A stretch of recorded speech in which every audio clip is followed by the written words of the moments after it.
ఓం శ్రీ గురుభ్యో నమః. మనిషి ముందు అహంకారం వదిలేయాలి, అహంకార శూన్యులుగా మారాలి. అది ఎలా, ఎప్పుడు, ఏంటి అనేది మనం ఇవాళ ఆధ్యాత్మిక పరంపరలో విశేషంగా చెప్పుకుందాం. ఈ విషయంలోకి వచ్చేస్తే మనమందరం అహంకార శూన్యులుగా మారాలి, అహం వదిలిపెట్టేయాలి. మనలో అహంకారం నశించినప్పుడు భగవంతుడు మనవాడవుతాడు.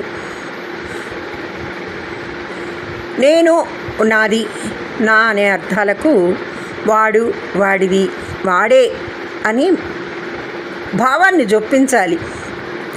భగవంతుడు తప్ప అన్యం ఏదీ లేదు అనే సత్యానికి మనం దగ్గర కావాలి. సత్యనిష్ట ఏ కలియుగానికి తరుణాపాయం అని శ్రీరామకృష్ణుల వారు సెలవిచ్చారు. సత్యనిష్టయే ఈ కలియుగానికి తరుణాపాయం అని శ్రీ రామకృష్ణుల వారు ఎప్పుడో సెలవిచ్చారు. సత్యం అన్నది సత్తుకు సంబంధించినటువంటిది, సత్ పరబ్రహ్మ వస్తువు. సత్యే ఆనందం, ఆనందమే బ్రహ్మం. ఈ విషయంగా వచ్చిన కథ చెప్పుకుందాం. ఒక వ్యక్తి తన స్వగ్రామం నుంచి కాలిబాటలో మరొక గ్రామానికి పని నిమిత్తం వెళ్ళాడు. తిరుగు ప్రయాణంలో చీకటి పడిపోయింది. చీకటి పడిన కారణంగా దారి తప్పిపోయాడు. దురదృష్టవశాత్తు పాడుపడిన బావిలో పడిపోయాడు. సరే, ఇప్పుడు కూడా అదృష్టమో దురదృష్టమో తెలియదు, కానీ అతని చేతికి మాత్రం చెట్టు కొమ్మ ఒకటి దొరికింది.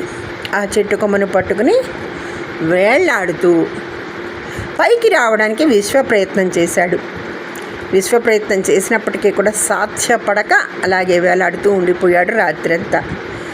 సరే, ఉదయం వెలుతురు వచ్చిన వెంటనే బావిలో సహం లోతులో వేళ్లాడుతున్న అతను కిందికి చూసుకున్నాడు. పెద్ద పెద్ద బండరాళ్ళు కనబడ్డాయి. ఆహా, వాటిని చూసి ఏమి నా అదృష్టం, ఈ కొమ్మ దొరికి ఉండకపోతే ఈ పాటికి చచ్చిపోయి ఉండేవాడిని అని అనుకొని భగవంతుడిని ప్రార్థించుకొని భగవంతుడికి కృతజ్ఞతలు తెలియచేశాడు. ఆపద నుండి బయటపడడానికి ఇంకొక సహాయం కోసం ఎంత అరిచినా ఎవరూ రాలేదు. అరిచి సొమ్మసిల్లిపోయాడు. అతను వీళ్లను వాళ్ళను పిలిచి ప్రయోజనం ఏమిటి, భగవంతుడే పిలుస్తాను అనుకున్నాడు. భగవంతుడిని పిలిచాడు. నీవు పిలిచావు కాబట్టి వచ్చాను అన్నాడు భగవంతుడు. అవును, నువ్వు నిజంగా భగవంతుడివే, ఈ ఆలస్యం చేయక నన్ను పైకి లాగి కాపాడు అని బావిలోని వ్యక్తి వేడుకున్నాడు. నిన్ను కాపాడడానికే వచ్చాను. అయితే దానికి ముందు నేను వేసే కొన్ని ప్రశ్నలకు నువ్వు సమాధానం చెప్పవలసి ఉంటుంది అన్నాడు. అవసరానికి ఆపద్ధర్మంగా భగవంతుడిని నమ్ముతారు కొంతమంది, తర్వాత మళ్ళీ దులిపేసుకుంటారు.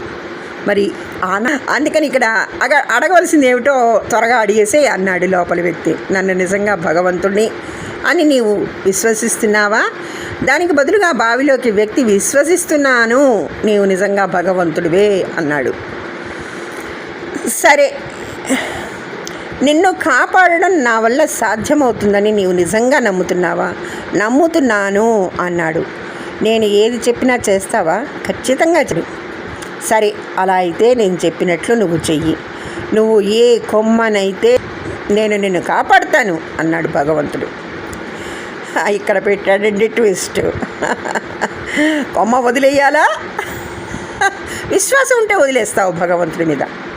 ఇక్కడ ఏమైందో చూద్దాం. బావి లోపలి వ్యక్తి బయట వ్యక్తిని చూసి ఆయన చేతిలో ఏ విధమైన తాడు కానీ నిచ్చెన కానీ మరే విధమైన పరికరం కానీ లేకపోవడంతో సందిగ్ధంలో పడ్డాడు. కొమ్మను వదిలితే భగవంతుడు రక్షించడం మాట అటుంచి ముందు కిందనున్న బండరాళ్ళ మీద పడి తల పగిలి చస్తాను అనుకున్నాడు. ఇది చాలా కఠినమైన షరతు. కొమ్మను వదలడం తప్ప నువ్వు ఏం చెప్పినా చేస్తానన్నాడు బావిలోని వ్యక్తి. నువ్వు ఏమీ చేయక్కర్లేదు, కొమ్మను వదిలితే చాలన్నాడు భగవంతుడు.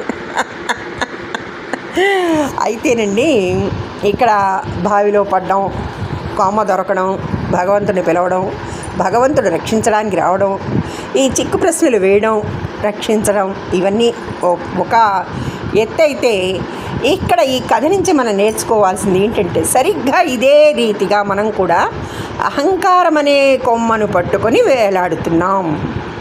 ఎప్పుడైతే మనం ఆ అహంకారాన్ని వదులుకుంటామో అప్పుడు భగవంతుడు తప్పకుండా మనల్ని కాపాడుతాడు. కాబట్టి మనందరం కూడా అహంకార శూన్యులుగా మారాలి. సర్వే జనా సుఖినో భవంతు. ధన్యవాదములు.